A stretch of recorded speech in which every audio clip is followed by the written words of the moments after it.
Big 7 లో ఆరో topic collector గారు ఇది మీ పనితీరు. జిల్లా కలెక్టర్ పదవి అనేది భారతదేశ పరిపాలన వ్యవస్థలో అత్యంత కీలకమైనది. ఓ జిల్లాకు పరిపాలన అధిపతిగా కలెక్టర్కు విస్తృతమైన విధులు బాధ్యతలు ఉంటాయి. కలెక్టర్ అంటే పరిపాలనా అధికారి మాత్రమే కాదు, జిల్లా ప్రజల సంక్షేమాన్ని నడిపించే సారథిగా, అభివృద్ధికి కీలకమైన వారధిగా పనిచేయాల్సి ఉంటుంది.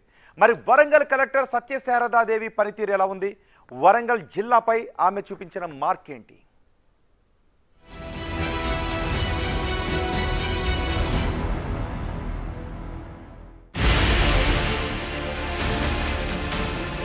ఐఏఎస్ సత్యశారదాదేవి 2024 జూన్లో వరంగల్ కలెక్టర్గా బాధ్యతలు చేపట్టారు. గతంలో అగ్రికల్చర్ కోఆపరేషన్ విభాగంలో డిప్యూటీ సెక్రటరీగా పనిచేశారు. సత్యశారదాదేవి కలెక్టర్గా బాధ్యతలు స్వీకరించిన తరువాత జిల్లాలో ప్రజా సంక్షేమం, అభివృద్ధి పనులు, పెండింగ్ సమస్యలపై ఫోకస్ పెట్టారు. అధికారులతో రివ్యూలు నిర్వహిస్తూ ప్రజా సమస్యల పరిష్కారానికి కృషి చేస్తున్నారు.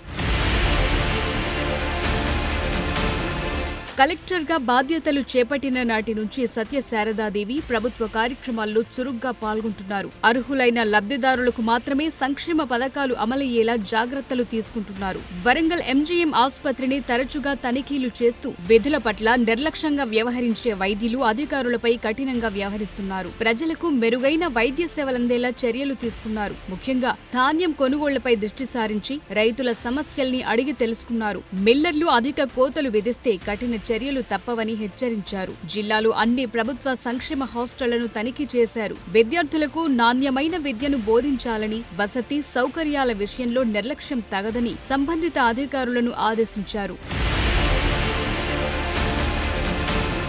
కలెక్టర్ సత్యశారదాదేవి తెలంగాణ దర్శిని పేరుతో వినూత్న కార్యక్రమం చేపట్టారు. ప్రభుత్వ విద్యా సంస్థల్లో చదివే విద్యార్థులు పర్యాటక, చారిత్రక స్థలాలను ఉచితంగా సందర్శించేందుకు ప్రణాళికలు రూపొందించాలని అధికారులను ఆదేశించారు. ప్రభుత్వ పాఠశాలల్లోని 10వ తరగతి స్టూడెంట్స్ కు పరీక్షలకు ముందు సైకాలజిస్టులతో అవగాహన సదస్సులు నిర్వహించారు.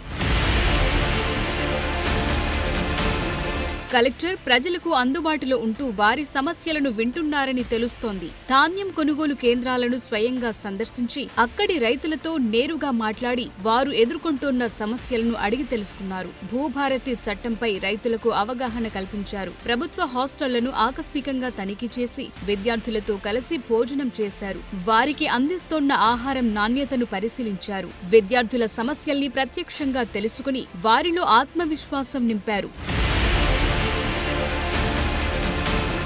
ప్రజావాణి కార్యక్రమంలో ప్రజల నుంచి వచ్చిన వినతుల్ని స్వీకరించి తక్షణమే పరిష్కరించేలా అధికార యంత్రాంగానికి ఆదేశాలు జారీ చేస్తున్నారు. దాదాపు 32,000 ఎల్ఆర్ఎస్ దరఖాస్తుల పరిశీలనలో జాప్యంపై ఆగ్రహం వ్యక్తం చేసి వేగవంతం చేయాలని అధికారులను ఆదేశించారు. రోజు 20 దరఖాస్తులను క్షేత్రస్థాయిలో పరిశీలించి వాటి వివరాలను ఎప్పటికప్పుడు అందజేయాలన్నారు. రెవెన్యూ, మున్సిపల్, ఇరిగేషన్ అధికారులు సమన్వయంతో పనిచేయాలని సూచించారు. ధరణి, భూ రికార్డుల సమస్యలపైన దృష్టి సారించారు.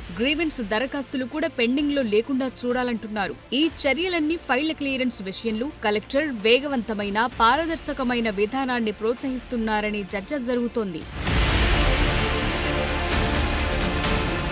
కలెక్టర్ పనితీరు 4/5, వినూత్న కార్యక్రమాలు 3/5, ప్రజలతో సత్సంబంధాలు 3.5/5, ఫైళ్ల క్లియరెన్స్ 3/5. వరంగల్ జిల్లాలో రాజకీయంగా అధికార పార్టీ నేతల మధ్య ఆధిపత్య పోరు ఉన్నా ఎలాంటి వివాదాలకు తావు లేకుండా ప్రజలకు సుపరిపాలన అందించడంపై కలెక్టర్ సత్యశారదాదేవి దృష్టి పెట్టారు. ప్రజా సమస్యలకు పరిష్కారం చూపుతూ ప్రభుత్వం అందించే సంక్షేమ ఫలాలు లబ్ధిదారులకు చేరేలా చర్యలు తీసుకుంటున్నారు. మొత్తంగా జిల్లాలో పాలనను మెరుగుపరిచేందుకు కలెక్టర్ సత్యశారదాదేవి కృషి చేస్తున్నారు.